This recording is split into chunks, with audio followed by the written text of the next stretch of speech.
Sarah said it. Sarah didn't say it. Somebody else told me. And that's what I'm telling you. But how true that is, I couldn't tell. Hey, hi, how are you doing? I'm good, thanks for asking. It's me, Sarah, and welcome back to another video. Nobody asked for. I'm Sarah, as I already told you, and today I'm going to be talking about my experience being an understudy. So for anyone who doesn't know, an understudy is, well, in the theater, an understudy is when a person learns the role of another person in order to go on as replacement. So in my case, I was an understudy in a show called Boeing, and I was an understudy for not one, not two, but three whole characters, which is really fun, scary, and a lot of hard work as well. Yeah, it was very rewarding in the end because I did get to go up for one of the girlies. Now, understudies can work a couple of different ways. Sometimes you're only understudying for one role. Sometimes you're understudying for multiple roles in my case, and sometimes when somebody's an understudy, they also have a smaller role within the show. So they might have like an ensemble role or a small little part where they might be in one or two little scenes, and they learn a bigger role because that smaller role doesn't require them to learn a lot of lines and blocking. Blocking is how you move around on stage. I had to learn 3 different roles in Boeing. The 3 air hostess roles. So for anyone who doesn't know, Boeing is a show about a guy named Bernard who is a bachelor, or at least he acts like he's a bachelor, in Paris. And he has not 1, not 2, but 3 whole fiancés who are all air hostesses from different countries. One is from the United States, specifically New York, one is from Germany, and one is from Italy. His friend Robert comes to visit him, and he brags about how amazing it is to have 3 different fiancés because he's a horrible person. It all kinds of ends up blowing up in his face, which is so fun. So not only did I have to learn lines and blocking for 3 different characters, I also had to learn 3 different accents, which is a lot. But in the end, I did end up going on for one of the girls because the girl who played Gloria, the American, she was kind enough to let me have one of her shows. She was like, oh my gosh, it's so amazing that you're doing this. You can have one of my shows. And I was like, oh, really? You kind and beautiful soul. Honestly, truly, I kind of think that's how understudy should always work. I always think that if there is going to be an understudy, they should have a show. If you're going to put in the work to memorize lines, blocking, if you're in a musical, songs, choreography, you deserve to be able to show off what you got. You should be able to have a show you perform at. Granted, when you do have a smaller role, you get to perform anyway, so it doesn't really matter. But I think in my situation where I didn't have a smaller role, it was really nice to actually get to do more than just sit and take notes, because the majority of my experience was me just sitting and taking notes and watching the show. I saw that show more times than anyone else outside of the production team and the director. It was really fun. It was really scary though. Oh my gosh. So what happened was, with me actually going on for a show, I went on for the final performance because that's the only show my husband was able to make it to. So I'm like, I want him to be able to come. So I'm gonna take the final Sunday performance. So the way that ended up working out is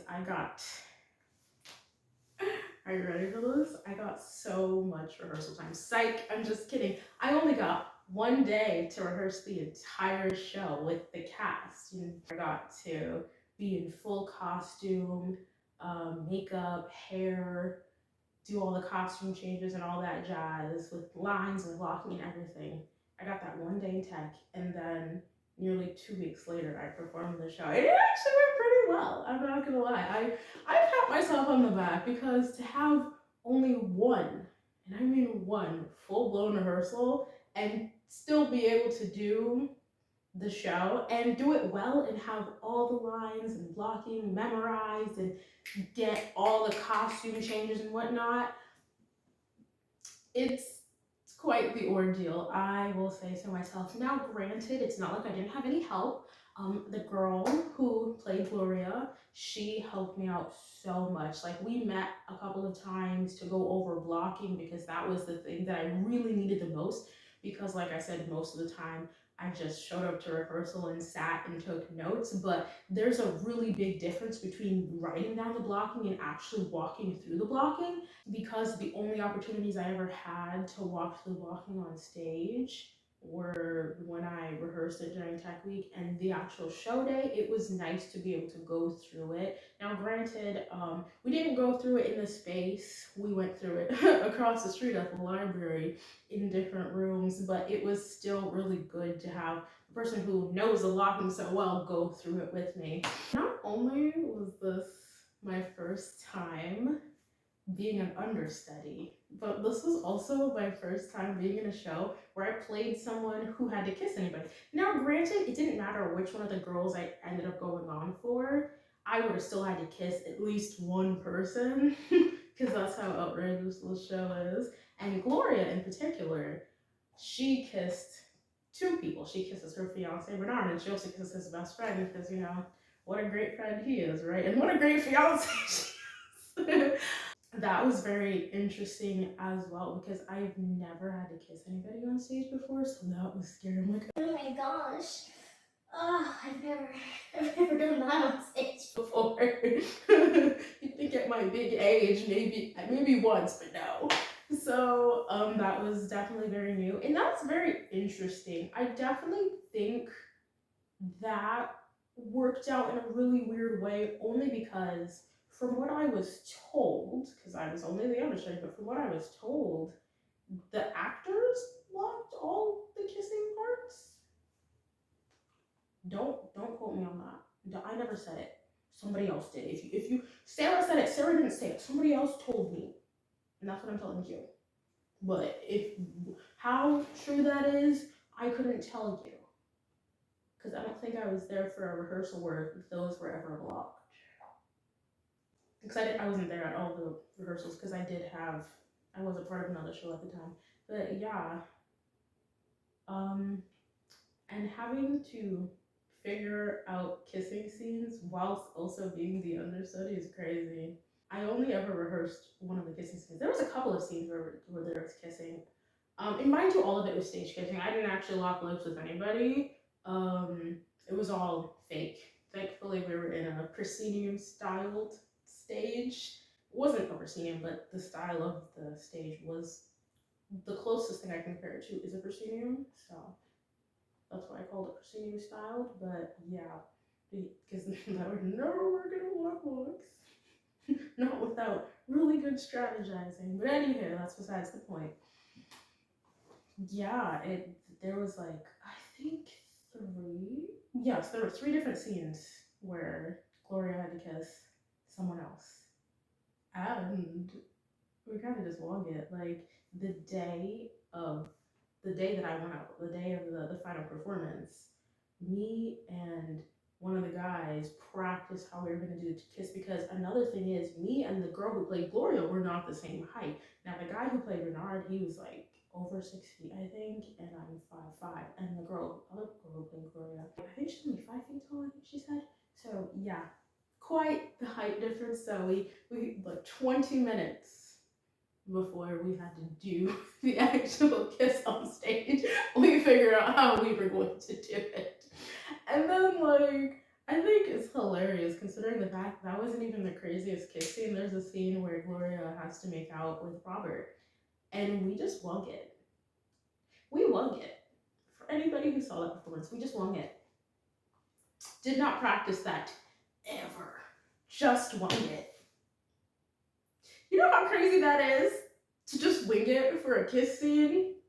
It ended up being hilarious. My glasses actually fell off during the performance, which the audience loved. I didn't even plan that. When they fell off, I was like, oh, crap. That wasn't supposed to happen. But I was like, you know what? When I get up, I'll just pick them up and act like it was supposed to happen. And yeah, it went great. I also crashed into a wall, which I thought was hilarious because I was walking backwards and I'm like, and then I turned around and boosh.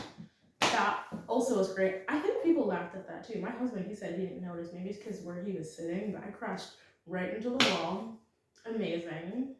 I hope there's a lipstick stain there. Anyone message me. But yeah, it went fairly well. I mean, yeah, all things considered, it went fairly well. It was a pretty cool experience. I mean, in an ideal world, we would have had intimacy coordinators that I also would have been able to work with, given that I also had to participate in the kissing scenes, who would have choreographed everything just to make things a little easy and a little less awkward. Because kissing people is always awkward. Even if you're pretending to kiss them, it's always awkward. Even when it's a comedy, it's always awkward. Would I ever be an understudy ever again? I think I'd only be an understudy again if I had a smaller role. If it was a situation where I had like a small role, but I also was understudying for somebody else, then I think I'd do it again. Because I don't like sitting out during rehearsals. I don't like watching everybody else have fun and just sitting there like, because then you don't really feel like the part of the cast. Like I very much felt left out. Not that anybody was like purposely excluding me. Like that's not what I'm trying to get at. It's just it's very easy to feel left out when everybody else is acting on stage and you're just like, and I'm here too. All in all, it was a cool experience, definitely very different, and I look forward to whatever else this life of theater throws at me. I'm such a weird way to phrase it. Ooh, I'll talk about that in a different video. So if you didn't hate this video, you could like, subscribe, share with your friends, and I'll see you in the next one.